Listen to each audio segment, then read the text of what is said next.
Number two is the orthopedic surgeon or the neurosurgeon. Now, I recommend there's two interesting twists on this.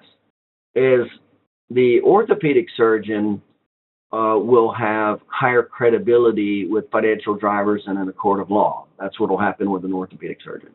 Now, a neurosurgeon's fine, but a neurosurgeon you'll find with chiropractic is way more specific, and I'm going to share with you why. And from a psychological standpoint, they are way more accepting of chiropractic. And the reason for that is, remember, they're getting referrals for disc-related injuries. Neurosurgeons are, and orthopedic surgeons are too. But neurosurgeons are much more specific with and regularly operating on the spine. Well, an orthopedic surgeon, is kind of a surgeon generalist, elbow, knee, spine, foot, whatever. And so, I kind of like to think of it as, the orthopedic surgeon is really good for gross active range of motion with joints. That's kind of what they're good at.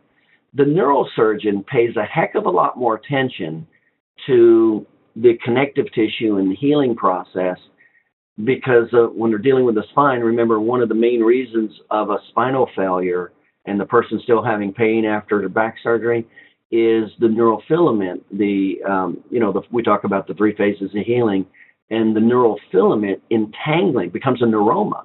That neurofilament entangles within the collagen fiber and becomes a little neuroma.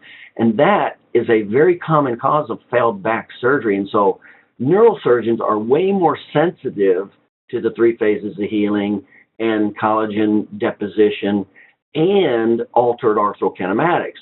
On a small scale, an orthopedic surgeon, he won't really have any idea what you're talking about when you go to altered arthrokinematics. He's really good at gross active range of motion. So it's the neurosurgeon really benefits in three ways.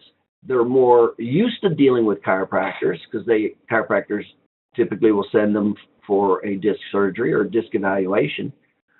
So they're much more friendly typically, and they're definitely more friendly with the chiropractic approach, conservative approach.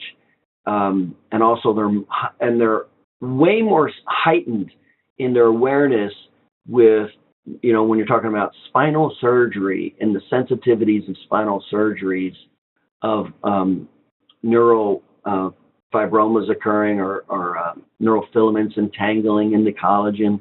They're way more sensitive and appreciate that. So when you talk that language to a neurosurgeon, man, that's like music. That is music to his ears. And it's the same way with altered intersegmental motion. That's music to his ears. He understands. That will make a lot of sense to him. Now, they won't know it as much. You're going to be really surprised how they're not going to know it nowhere like you know it. But those are the three reasons that I always liked neurosurgeons. I dealt with neurosurgeons. That's where I got referrals from, was neurosurgeons, and I created all that. And those are the three reasons that I really suggest a neurosurgeon for an opinion as opposed to an orthopedic surgeon.